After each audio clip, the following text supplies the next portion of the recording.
like one of the best pickup things that I heard was the Forrest Gump approach. What? And it's like when he went up to Jenny on the bus, he's like, my name's Forrest Gump. What's your name? It's like, Yeah, right now, bro. So basic, you know.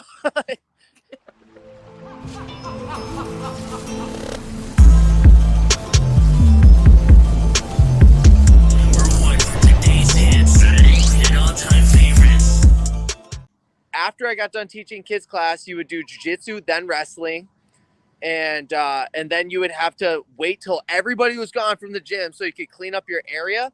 And then I dated a girl out in Compton, so I drive from Irvine 45 minutes all the way out to Compton, stay over at her house, and then I would drive back in the morning for morning practice. Is this an episode out of Grand Theft Auto? You dated a girl out of Compton? What was? Yeah, I dated a Mexican girl out of Compton. What? How did you meet? Like, what's the story there? How did you guys meet? What's Compton like? I mean, okay, so I picked up a book about dating called How to Be a 3% Man, and then I was watching pickup artists on YouTube and how to spit game at girls. So I was like, all right, I got a camera from this guy, and I did a documentary on this special needs guy because he wanted to do a jiu-jitsu tournament down in Long Beach for ISJJF. And so I do this documentary. He raises a bunch of money, and he gets me a flight out to this place out to Long Beach so we could compete in this tournament.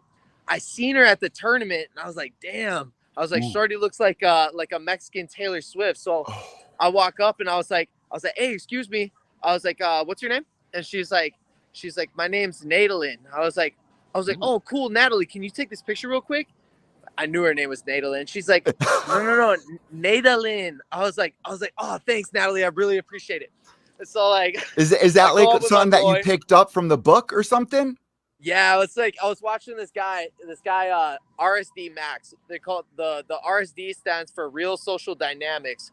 So what these guys would do is they put like microphones on themselves, and they'd have like a homie hide around the corner, and they'd basically just try all these attempts at picking up shorties. And so I was like watching all these videos, and like, you know, like they called it like if you were like afraid to like approach a girl and like talk to her, they call it like approach anxiety.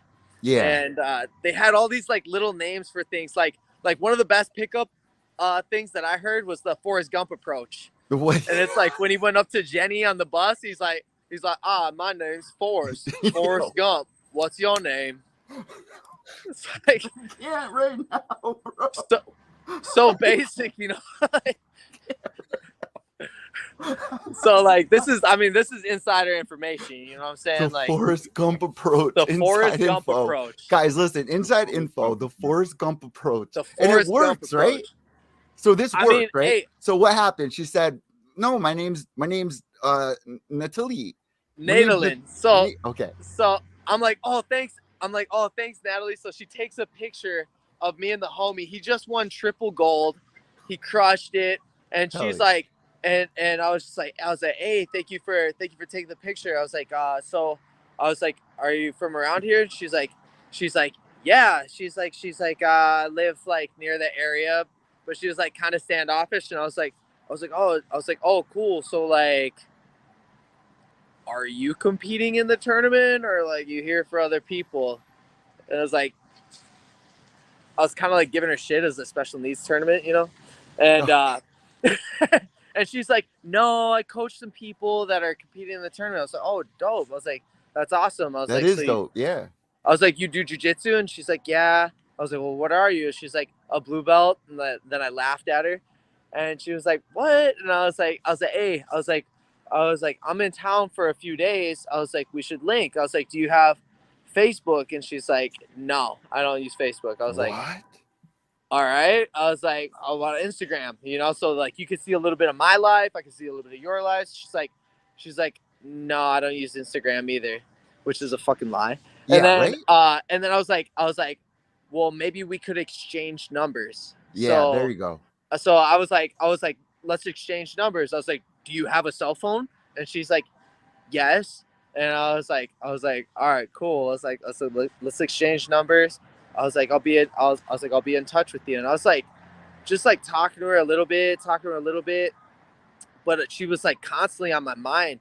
And then I asked my manager, I was like, yo, Jason, I signed with Iridium when I first went pro. I was like, yo, Iridium, or yo, Jason, any fights? And he was like, honestly, bro, nobody wants to fight you. You're like the boogeyman. And I was like, well, and I was thinking about Shorty in California. I was like, yo, what would happen if like I made the move to California?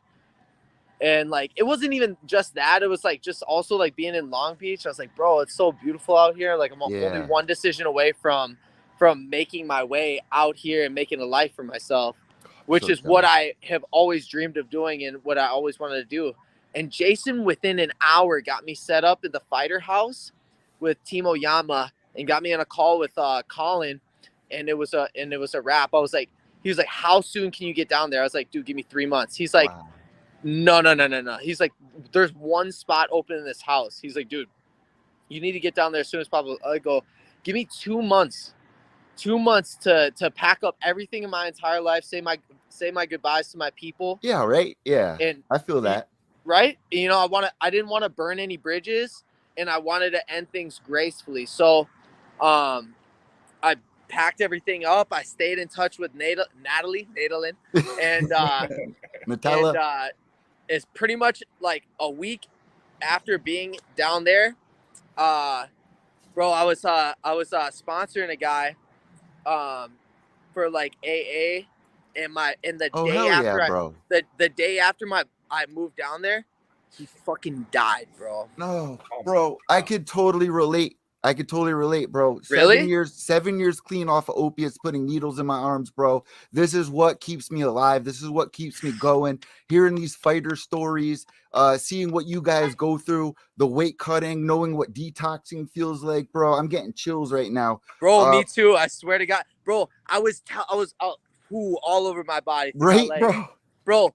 I was telling him a week before, bro. I go, hey, bro, I love you, but you're lying to me. You're taking kratom. You're doing all this. Like, you haven't been honest with me at all. I go, dude, you gotta get with these people at in Minneapolis. I was like, I got you a home group. I got you all this. I was like, but dude, you gotta be honest, and you gotta just like tell on yourself, and you gotta really do this deal. And he was like, I know, man. And he was a really good guy. And we're so used to having the key from the outside, but with addiction, the key really comes from the inside to unlock, you know? Exactly. So within, so without, as above, so below. So it's a everybody seeks externally, right? But it's an internal job, you know? So we have to change. The process of manifestation was the best explanation that I've heard of changing anything, because it's how anything becomes everything. And I read it in T. Harv Eker's book, Secrets of the Millionaire Mind, and he said that the process of manifestation is this: that thoughts lead to feelings, feelings lead to actions, and actions lead to results. So once you change your thinking, like if I think good about something, I'll feel good about something. If I feel good about something, I typically act good about something, and it's action or inaction, and that creates the result. And with a lot of addicts, we're so used to a certain set of songs, we need to change songs out so we can live a new feeling. You know, we're so used to. That's why I think it's called the program, because you're reprogramming, rewiring the mind. And when you go through your resentments, I know that's a big thing for everybody, because you go through your resentments and then you realize, like, dude, fuck, like, I'm mad at this person, but I got a part in everything. I'm mad at my mom, but I was a fucking asshole when I was doing this. I was running from a monster, and I turned into the monster. Exactly. Right? And then you're just playing the blame game, which nobody wins with the blame game. And it takes away being a victim, and you start to take 100% responsibility for all your actions. And then once that happens, man, life changer, game changer. cognitive therapy is what addicts need. Cognitive therapy. I haven't heard of that. What addicts need? Maybe. So I think it's a discipline issue too. You know, it's like a lot of people lack discipline. If it's like one of the core root things of like alcoholics and addicts that I've seen, at least for the past like 16 years, like half of my life, is just a lack of discipline. You know, it's like once guys, they like 90 meetings in 90 days. And like once you get that discipline of going every day to this meeting where people are trying to do their best and put their best foot forward and change their thinking, like you get in the habit of going, so it gives you something to do that day. So it's the discipline, right?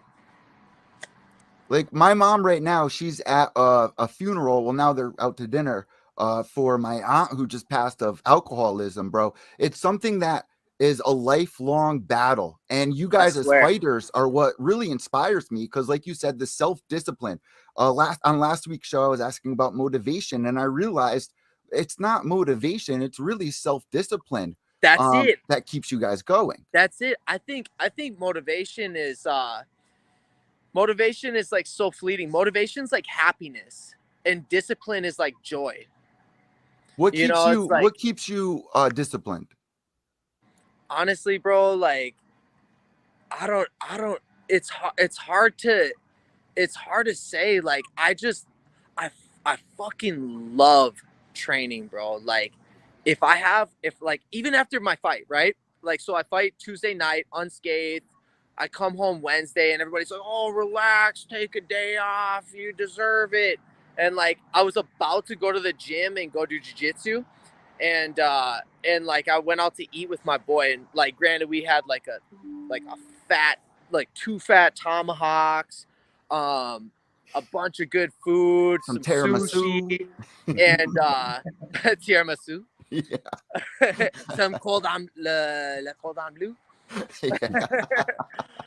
and bro, we got down, you know, but it's like, bro, like I want to train. Like I want to train. I like, even right after the fight, like I want to focus on like movement patterns that could have been a little bit better. Like, and you're Pepe Le Pew, right? Picking up girls like Pepe Le Pew. Tiramisu with Pepe Le Pew. Tiramisu with Pepe Le Pew. Oh man. Honestly, I think it's just doing what you love, bro. That's why I'm here. Yeah. Bro, I think, bro, literally all I do all day, every day is just have way too much fucking fun. I fuck around and like don't take much in life serious, and like just have a shit ton of fun. Like I'm hanging out with my mentor all day. We're grabbing a bunch of good food.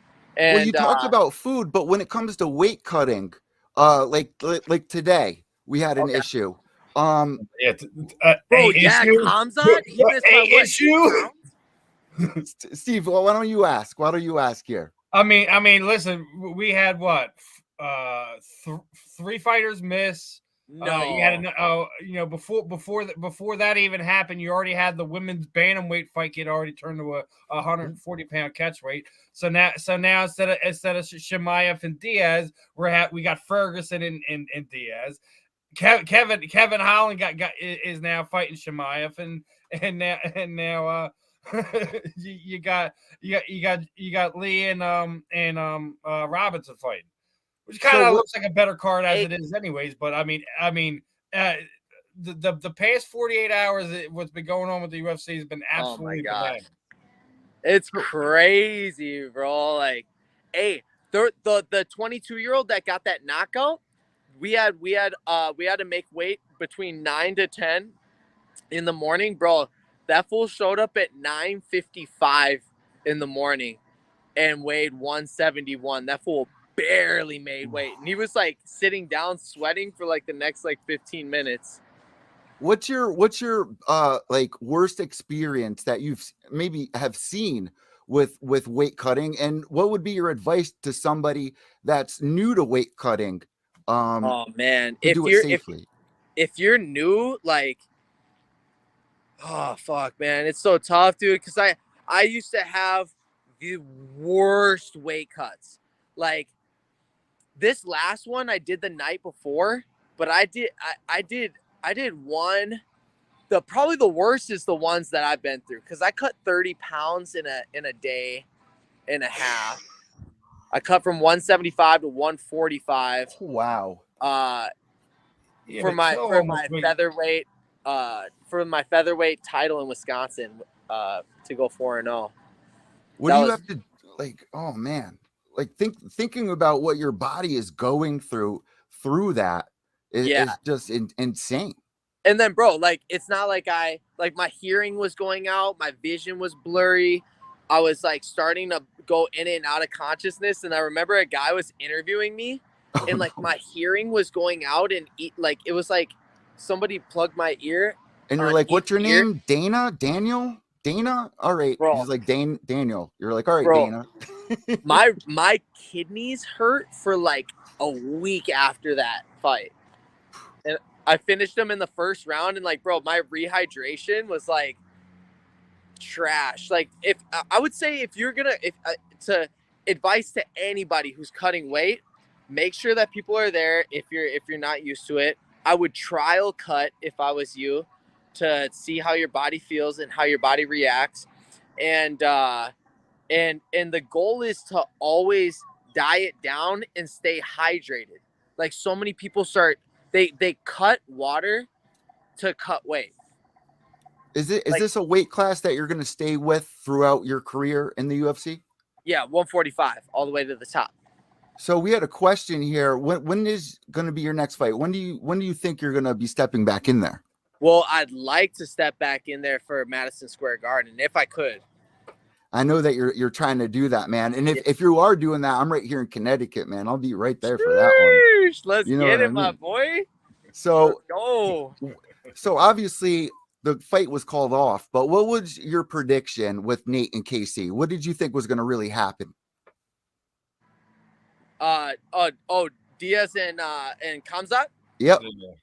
Oh fuck, bro. I mean, obviously you want to rock with Diaz, but Chimaev is just on too much of a roll right now, bro. Chimaev's wrestling is really good, and I think it would negate Diaz's jiu-jitsu, and I think the striking, just the way Kamzat like handled Gilbert Burns and everything, I think Kamzat would beat him on the stand-up too. Ooh. All right. Diaz has that funky box. Yeah, people to come to attack him so he can hit him with them big shots. You can't do that against someone like Chimaev. Yeah, I mean, look what he did to Gerald Meeschart. You know, it's just like, whew. Now with Tony in there, are you excited to see the ground game? Because we have people talking about the stand-up slugging, but we're more excited to see the ground game. What do you think is going to happen playing out with now Tony and Nate? That's going to be so much fun to watch. Wait, what? Tony Ferguson's fighting Nate Diaz? Yeah, that was a replacement 3 hours ago. For Chimaev missing weight. Yep. Bro, no way. That's the sickest fucking fight. Right?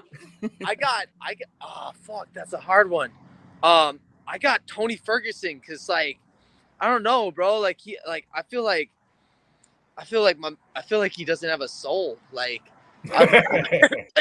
like, bro, that dude is so scary. Like, the before and after pictures of like his last 8 opponents is like gnarly bad. Like it's crazy what he does to people, and he's sick off the bottom. Like if he's on bottom, like he's elbowing and striking. He's like I don't know.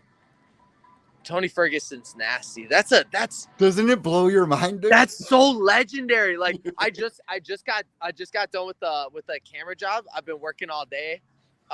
You missed the whole fiasco. That's why I was trying to tell you, because everyone missing weight, they shuffled everything around. Chimaev is fighting Kevin Holland.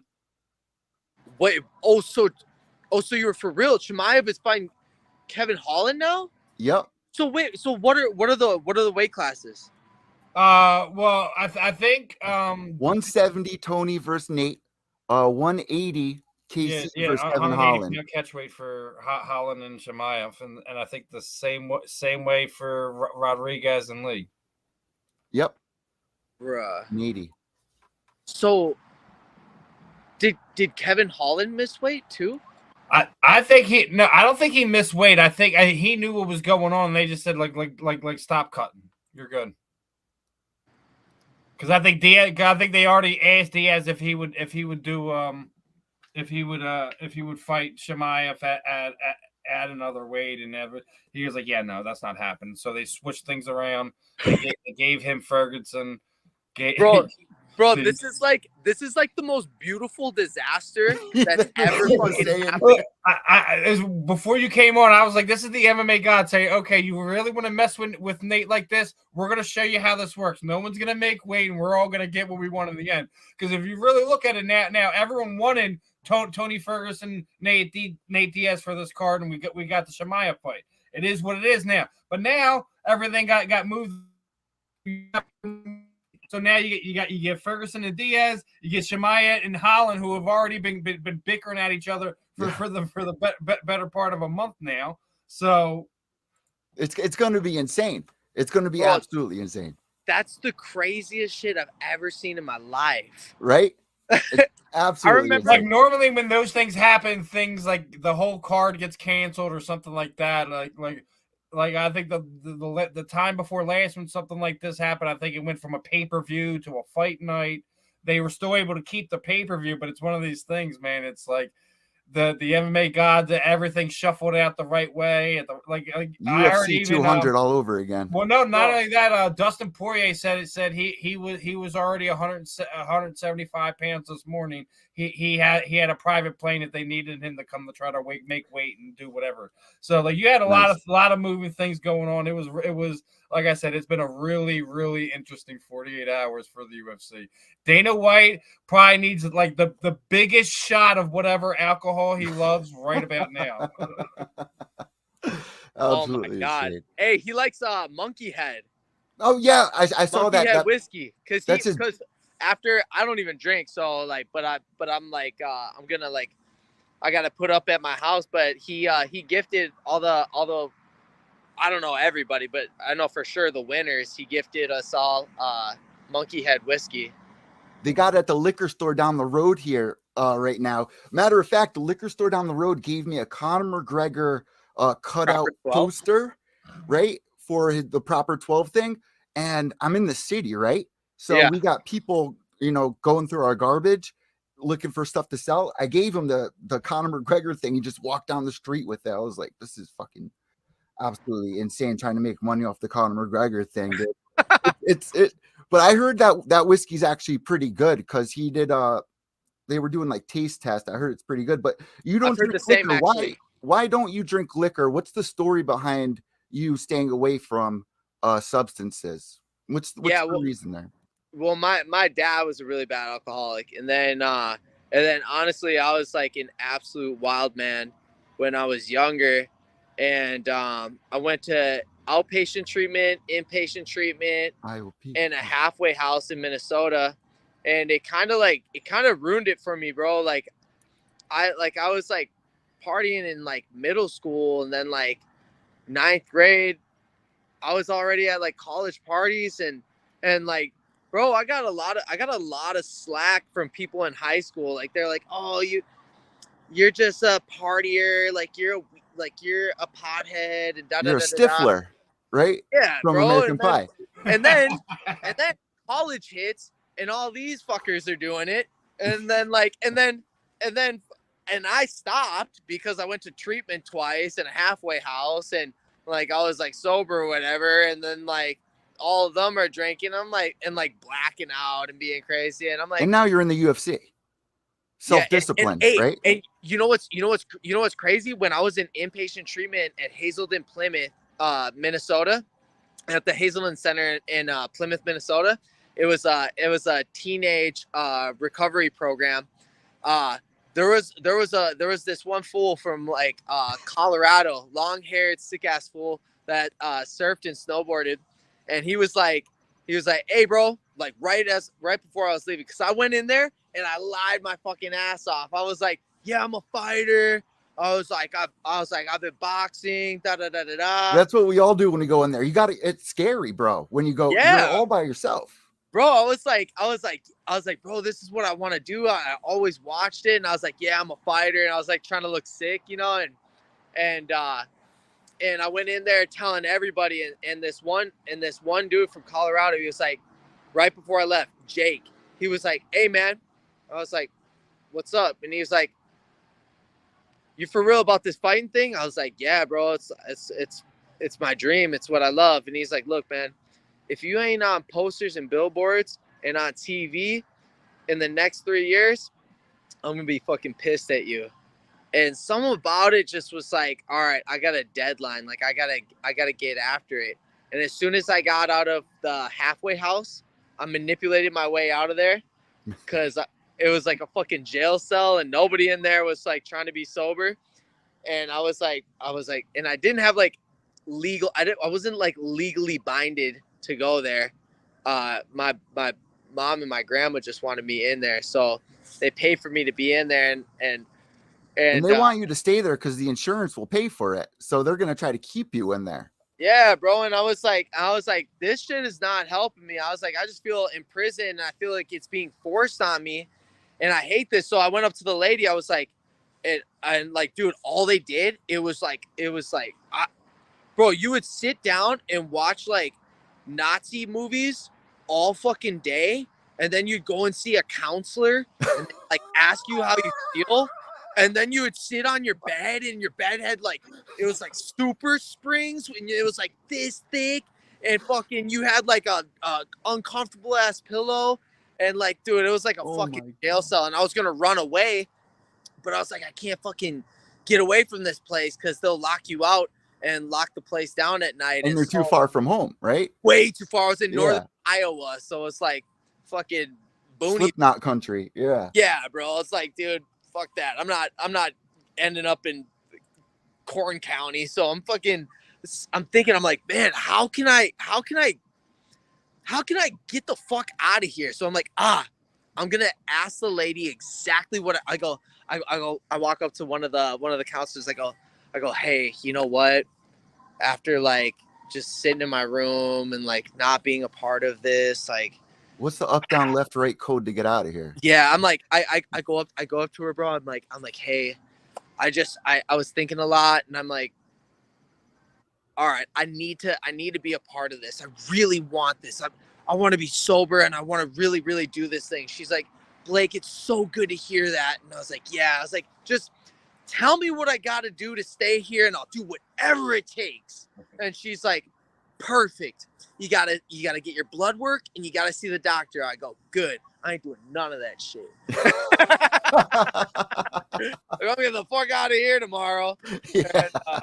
And fucking, I did the blood work because I was like halfway in. There's a girl in there that was kind of like, oh, should we do it? I'm like, I don't know. And then I got to the doctor. The doctor walked in. He's like, all right, pull your pants down. I go, what the fuck, doc? He goes, well, I need to do a physical on you. You got to pull your pants down. I go, it ain't happening today. He goes, are you why? sure? What do you mean? I go, I'm sure, doc. Why do you got to see my dick, dude? What's up with that? I'm in here for liquor, bro. Yeah, doc. Yeah, I don't know what. It was all bad, bro. It was confusing times. There was a lot going on. So he walked in like, my name's Forrest. What's your name? Yeah. He's like, hi, my name's Dr. Frank. Yeah. What's your name? I'm like, oh, this is my guy, Tom. Yeah. We got $200. $200. My guy's got sashimi. Yo, what? Sushi time, baby. Oh my God. Hey, that's what's up. And this is my mentor. This guy kept me on track, believed in me. Fucking just put $1,100. He helped me. In your account. Yeah. Hell yeah, bro. Made a bunch of money today. So what are you eating tonight? What's your meal for tonight that you got we here? Got a bunch of sushi, yeah. Fuck yeah, $200 worth. Bunch of fucking sushi, $200 worth. Damn, man. So I My invite. I manipulate my way out of that fucking What hellhole. did I just give you? Open that up and look. I Show think it. I think sashimi. It's all sashimi in there. Look. Oh yeah, look at this what we shit. got It's cooking. Minnesota sashimi. I mean, Yeah. it's the best I can get around. Yeah, it ain't bad. Here. Got your little snack when you get home. Yeah, there we See all go. the rest of this packet? I just bought you that one little snack. Can you flip this light on Yeah. for me? Thank you. And so I manipulate my way out of the fucking halfway house. Oh, can you get the light? My bad. So I manipulate my way out of the halfway house. And the lady, as soon as I walk out in the lobby, the lady's like, "You manipulative little fuck." And I was like, "Oh shit!" Oh, watch out for that guy. The guy almost got murdered. And she's like, "You manipulative little fuck." I was like, "What?" And she's like, "You little bastard! You think they come in here with your little Hollister clothing and Abercrombie and Fitch? You think you're better than us?" I was like, "What?" I was like, "Maybe." And she's like, "You're never gonna stay sober."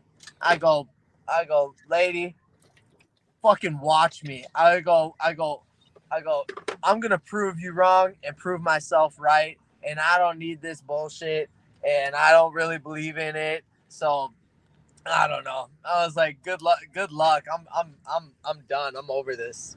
So how long ago was that compared to now? So that I went to treatment when I was 16. Okay. So do you think that they would remember you when they see you on the billboards now? Bro, I hope so. I'm hoping that they do. Like, It means more to you though, right? Because at this point in your life, you're at the stage where it's all or nothing. And Blake, we couldn't be more proud of you, man. Thank you, man. What do you expect? I'm proud of him. Yeah, I bet. What do you expect for next year? How many fights do you think you're going to try to get in for next year? Man, I'm trying to get 4 to 6. And I fought December, April, August, and I'm trying to get November and maybe December too if we're healthy too.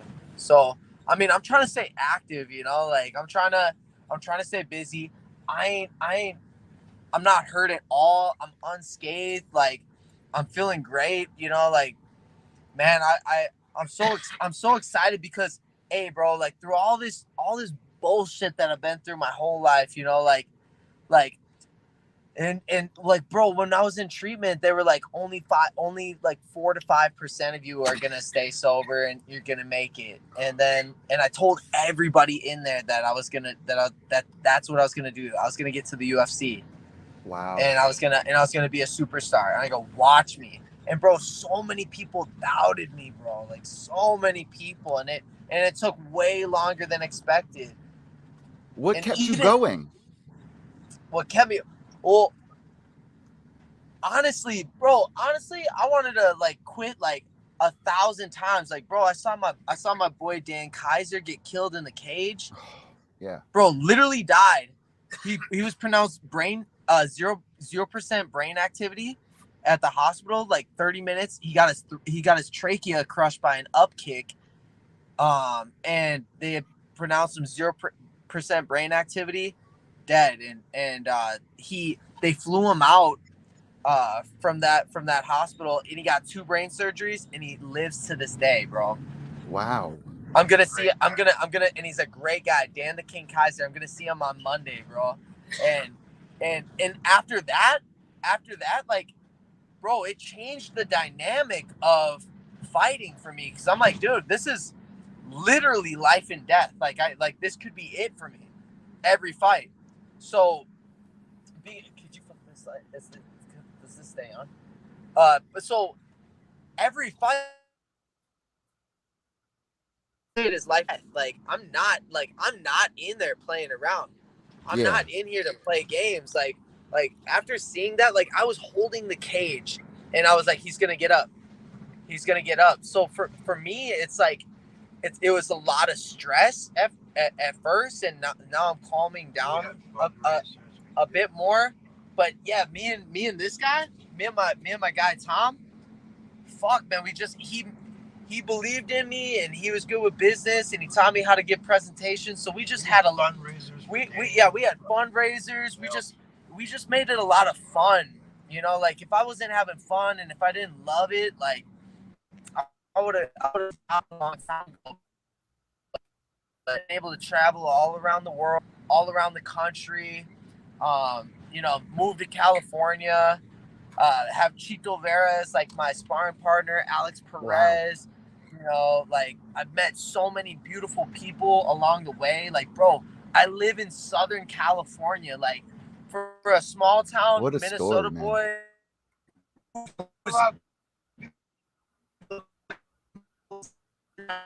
Life, so I didn't have my dad around. My little brother fucking commits suicide. You know, it's like, dude, like fuck, like, I'm like an addict, alcoholic, and like in like high school, and like trying to overcome that, and it's just like, dude, it's like so much adversity. My whole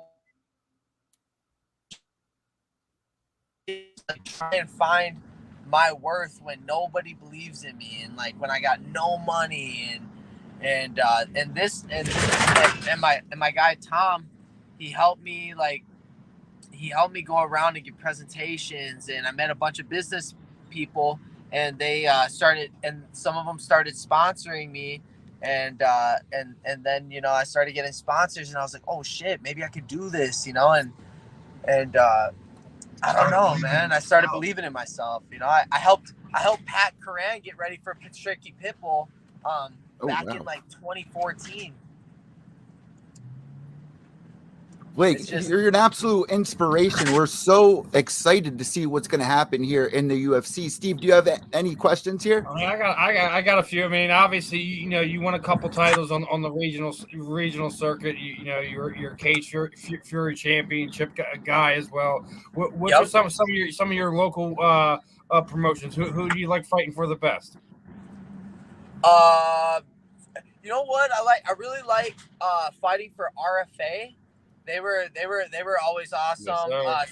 CFFC was awesome. I felt like at times, like, you know, they were putting me up against Eddie Torres, who was like their boy. And honestly, bro, I feel like that fool like didn't have COVID. I feel like he just couldn't make weight. And like I know that's their homie, but I don't know. It's like, bro, how do you have COVID and you're sick as a dog and all this, and then 2 weeks later you're going against Alex Caceres, and not even, it was like a week or two later he goes against Alex Caceres in a jiu-jitsu match, gets rear naked choked right away. But I'm like, it just that's didn't an insane smell opponent right, to go up against too. Yeah, and it's like, and then I switched. COVID doesn't aren't you supposed to wait like 10 to 14 days before you're supposed to be in contact with anyone again? Yeah, he waited right up to the point. Bro, that's what I'm saying. It didn't even smell right. And then one of the ladies, she was like, oh yeah, his coach has COVID, and I was like, hey brother, how about the fun parts? When you I go get your shirts, you started, all these people started liking it. Yeah, it was fucking fun as fuck. Yeah, we had. I mean, you know, making the shirts like locally. I like this guy. Like, yeah, I mean, he was fun to be the man. Yeah, he was the big. Fun as fuck. Yeah, honestly, it was pretty dope. Like, as I was coming up in Minnesota, like I started making shirts, having all that, man.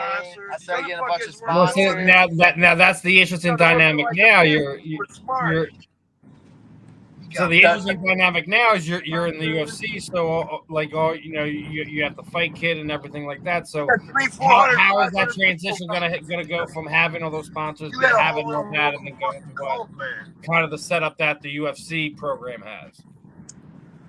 Well, I mean, it's that's like one of the big downfalls of the UFC is just like obviously Venom is like dope as fuck. Like I'm rocking the UFC shirt right now. Oh hell yeah. But the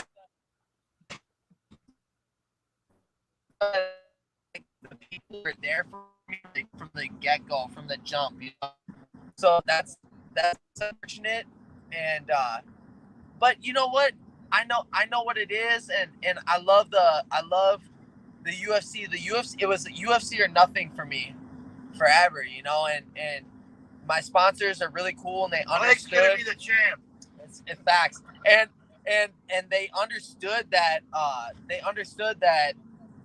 you know, okay, if I go to the UFC, we're gonna still show love and support. We just know that it's gonna be mainly through like social media marketing, and we can't be on your shorts, but I'm still gonna show everybody love, you know. Well, yeah, and that's what I said. If you got real sponsors like that, they'll understand that you'll still find ways to take care of them. Yeah, one yeah. way. We went to this one spot, El Taco Riendo, back over here in Minneapolis, and like, bro, they comped our meal today, you know. Oh, and hell yeah. Look and at then- the There you go. superstar. bro, I got sponsors like out here. I was sponsored by these guys, Justin and Ron. They own a Dairy Queen chain, and so we're going out and we're gonna go get Fogo de Chao. I'm bringing Tom and his wife with me, and gonna go out and go get Brazilian steakhouse. You know, it's like bro, I've been so blessed by so many people, and I think just being a good person, like there's so many people that just want to help you out if you're just like genuinely trying to be a better person, you know what I'm saying? You're not trying to network, you're actually making friends. Yeah, man, you know, it's like everybody You're that was a genuine. part of my success. That's why right now it's so important for me to come back and show love to the people who showed love to me, you know? Does that shut off? Fucking crying Yeah, Performance Welding Incorporated. Tom had a bunch of my sponsors over at his house, and they were, The wife started crying. yeah, she was crying. I didn't know that. Oh. I love Blake. Being such a nice guy, how do you shut that off when you step into the cage? Man, because it's kill or be killed, you know. It's like, bro, I could be a great guy during the day and whatnot, and sometimes I used to have a problem with flipping the switch. Yeah. But now it's like, bro, we program everything, so it's like it has nothing to do with like being it has nothing to do with like emotion or anything. It just has everything to do with like, this is the mission, this is the vision, this is the purpose. Is that You know, a new high though? Like when you think of it, like do you feel uplifted? Like is it somewhat of a high when you flip that switch? Oh fuck yeah, bro! After my fight, I didn't sleep till the next night. Oh man, I couldn't sleep all night, bro. And it's like you're riding a huge rat high fight. No. No. All right, he has two two nice sized rats, and I guess What the fuck? I guess they've decided it's time to have a fight in the middle of the interview. I love it. My bad. This is what happens when you're a pet owner. Okay. I have a 3-year-old pit bull. So when I come over and do my shows at my mom's house, because I have the open area and just everything. Holy She has a 12-year-old beagle, and he just wants to be left alone. So my dog is up in his face, like licking him, and he's all old, so he's sitting there, howling, snipping back at him, just like, get out of my face. Sorry about that, dude. I looked over. You an animal person, my friend? Yeah, bro, I love dogs. My pit bull Liberty just passed. Oh, dude. Like a month before my fight, and I got a little Chihuahua named Ramses. Love it. Oh, that's Liberty and Ramses. Oh my Ramses. God. I'm pretty sure that's from like a Disney movie. It's from Nacho Libre, bro. Yes. The big wrestler dude, right? Yeah. Ramsey. Yeah. I remember. Ramses is the best. Dude, I love that you like that movie. Nobody gives that movie credit, dude. Bro, I can literally quote that movie from start to finish. He's like, I know a gypsy down by the river. He has magical eagle eggs. He's the greatest spider who ever lived. Dude, then he cracks the egg open and he's just like, that's such a good movie. And he farts and then like dives into the water. Dude, they get their asses. If you guys haven't seen Nacho Libre or didn't give it a chance, Oh you guys my got to go God. back and watch that movie, especially if you're fans of Napoleon Dynamite. I knew so many quotes from that movie too, man. Like that. Hands down, top 2 best movies of all time. Well, and you gotta add like Wolf on Wall Street on there. But like, Oh yeah. as far as like funny movies, like just like simple, like just like what the fuck humor is like Napoleon Dynamite, but like just like wholesome humor that just like is so funny is Nacho Libre. That is what I've watched before almost every fight. Dude, yeah. You know what? You know what's even funnier about that whole movie is the whole thing that girl's trying to get with him the whole time, and he keeps turning.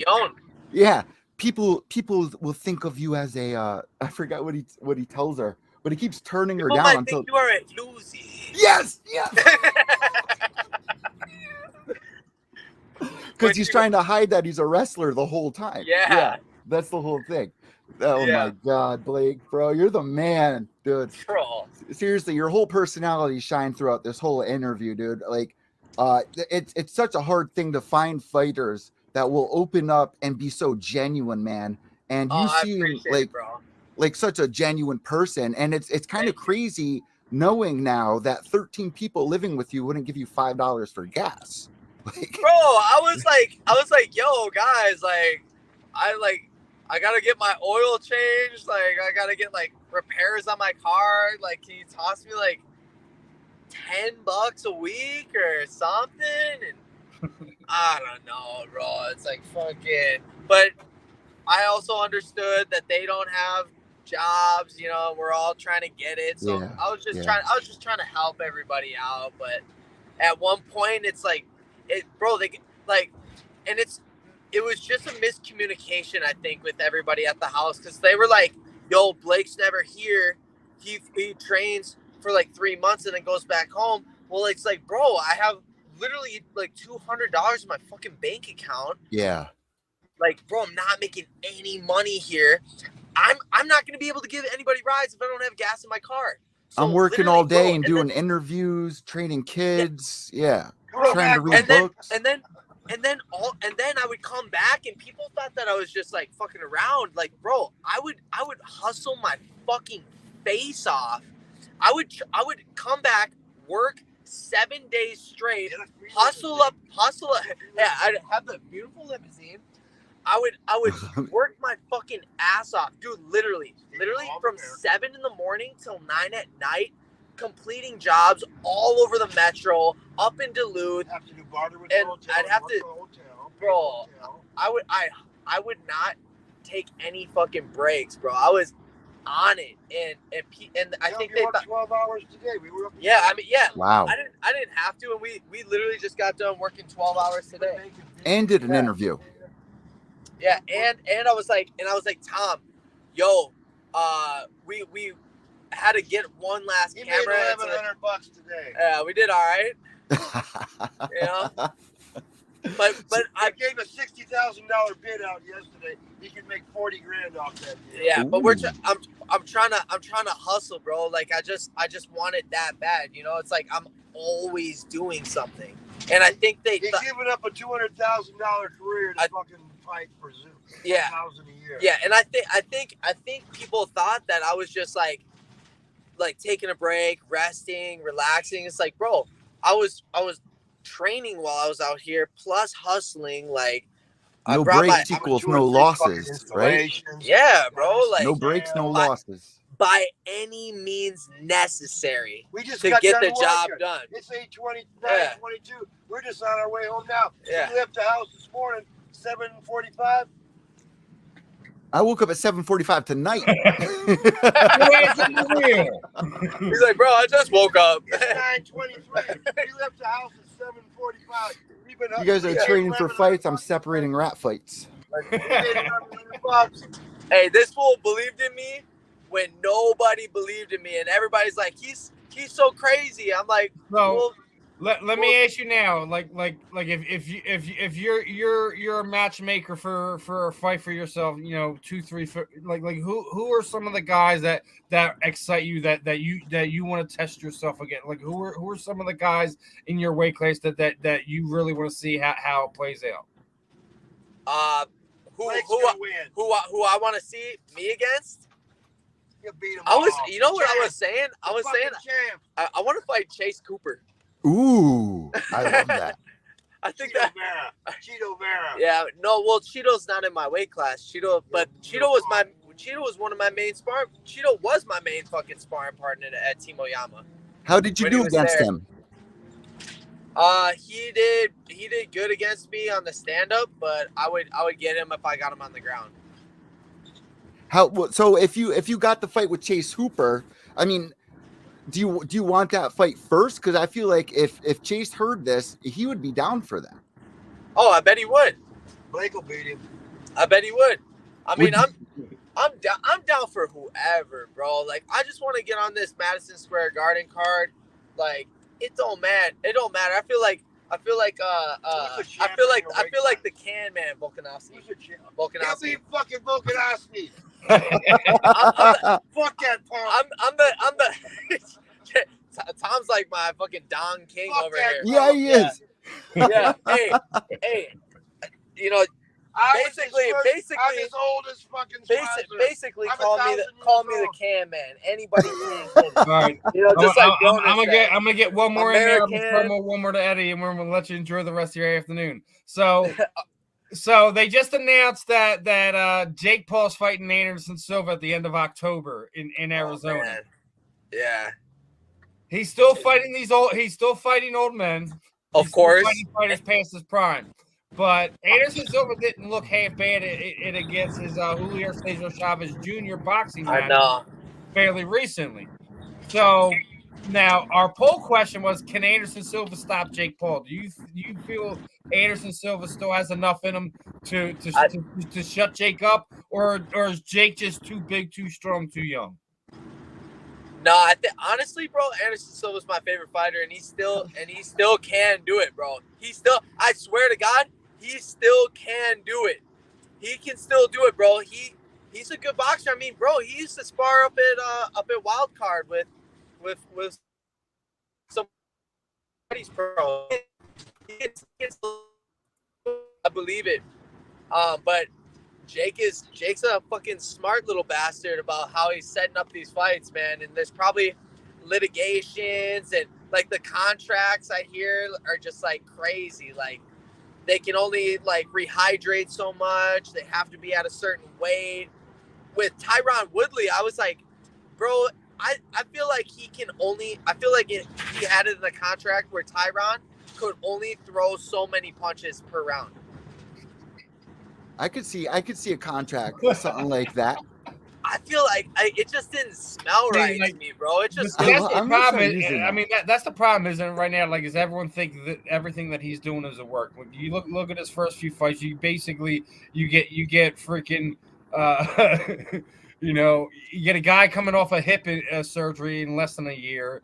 You know, both times you fight Woodley, it's like real last minute, like it's within like a month, 2 months. He isn't really able to put a camp together.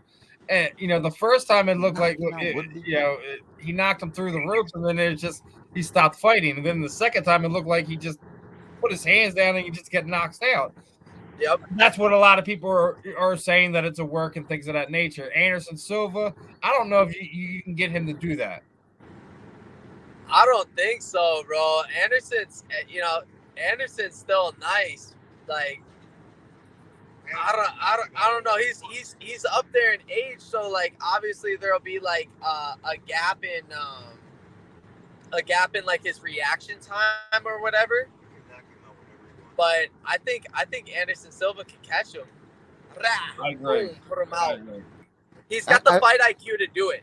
He's smart enough, but Jake Paul's training with really good coaches, and he's taking it for real, So I don't know. Like I said, he's young. He's got that chip on his shoulder. He's been running his mouth. He has a lot to prove. So like he has more, not only more to gain but more to lose too. Yeah. Yeah, you know, I feel like, I don't know, maybe if Silva's got Steven Seagal in his corner, give him some more tips. You know what, dude? If he has Master Steven Seagal. Seagal in his corner, I'm done. Hey, Master bro. Seagal. Hey, did you see that we did that thing? I said that I was gonna give Dana White the old Ed Bassmaster, and bro, Ed Bassmaster commented on the post that Fight Club put up, bro. And I'm Oh gonna my try God. You gotta follow. I'm gonna try and get him to come out to my fight and be like, You got it. whatever, You got pal. it. There you go, man. Unreal. There you go. Not on my It's worst day. Eddie, what's your last one, brother? my last one for you, man, is Yeah. when can we see this documentary of that you made of your pickup lines along with the tournament that you were talking about earlier? Because I really want to see it. It's in the process, bro. Like, hey, we had a sick film crew. Shout out to the best manager in the game, Jason House, bro. He hooked me up with my boy Elliot, who's got a barbershop in Vegas. Check him out, Elliot and Company. My boy Jacob filmed this whole series, and we're starting a documentary series actually, and like a vlog series. That's gonna be hitting. So, bro, it's all gonna be documented. And bro, when I get to when I start getting more and more interviews, like, bro, people are gonna see, like, bro, I can imitate. I swear to God, like 80% of the UFC roster. That's awesome. I actually Like, saw last I night. got it. What's an imitation, real fast? I got impersonations for days. Let's see Nate Diaz. Man, Can you do Diaz? Man, obviously, motherfucking times that I couldn't make fucking weight, you know. That's because motherfucker should have been eating his vegetables and shit. So, I don't know. Fuck that motherfucker. That gangster thug life for real. Stock and slap that house. I don't know, sorry. Gangster for real, bro. Oh man. Well, Blake, what we normally do is at the end of these interviews is kind of throw the proverbial microphone over you. Anyone you'd like to thank, you shoot out your social medias.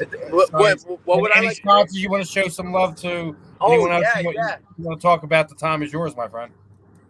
Hey man, I want to show love to you guys, man. Thank you for having me on the show. I'm sorry the lighting isn't as good, but we're riding in the limousine right now. Obviously, the old 1990s van that you sell fucking candies out of, you know. I hope there's like a shag rug back there. Shout out to all my sponsors. Shout out to all the haters and the doubters. I just got this tattoo for you because I'll be silencing every single one of you motherfuckers till the death of me. Shout out to Fuego Delta A. Shout out to Drip Drop. Shout out to Massage Matters, Tacos Manuel, Iridium Sports Agency, Jacob, Jason, all you homies. Shout out to my boy Alton the Bowman Cunningham. The fool's coming up in the game. And then shout out to my gyms, Triunfo with Felipe Fogelin, Adam Lin up at Subfighter, and the one and only, the GOAT, the greatest, the boat, like Tony Ferguson would say, but my boy Flame. My boy Flame, man, I love that fool. He really when I lost my little brother, he stepped up into his place, and he really like brought me and my fight career to a whole new level. So shout out to you guys, man. All the sponsors, bro. Like, so much love. Red Buddha Tattoo in Newport Beach, and all my coaches that I've had in the past, all my teammates in the past, and everybody who's helped me get to this spot. I miss a bunch of you, but for real, like, that shit is unreal because, man, you know, I feel like Braden, my little brother, was like feeling hopeless and feeling lost and feeling confused and feeling like he didn't have anybody that had his back. And when I felt that same exact way, and I felt like doing some of the same actions that he took, there's people that helped me out along the way, bro, and reached out a helping hand and helped me get into like a good group of people that can help me sober up, a good group of people fucking get my mind right. And, you know, shout out to my guy Tom right here, man. This guy fucking believed in me when no one believed in me, man. Nobody fucking believed in me. And when I said that I wanted to come to California, he said, go, get out of here. You know, and this guy is like a father to me, you know, like a mentor, you know, it's like family to me. So, you know, just, I don't know, man. It's just so crazy. I want to thank God, thank my mom, thank my grandma, and just, you know, it's like I said in CFFC, man, like we have so much time, we have so many beautiful moments during the day, and we have all this time that we waste on fucking social media and all this time that we waste distracting ourselves, you know. So it's like my message is always like, man, like if you have time right now to reach out to somebody that you love, like fucking do that shit right now, bro. Like reach out to your mom. You know, I bought my grandma flowers yesterday and wrote her a little poem and a card, and like that's like the big things that matter to me nowadays, you know. So that's what's It's important, not even the bro. material things; it's the little things that make everything go around, man. It's crazy. Yeah, bro. But Dude, you just got my heart Blake, racing, really appreciate the time. Really looking forward to the next matchup, and hopefully we can get you back on here and talk some more fight game, talk some more life, everything in between.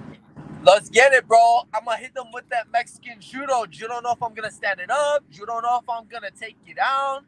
You don't know if I got a knife. I don't got a knife, but you don't know. You don't know. You know what I'm saying? You don't know. Yes, sir. So I'm here for all the smoke. Todos lo quieres el humo. They don't want the fucking smoke, bro. I'm telling you. So I'm coming for all that.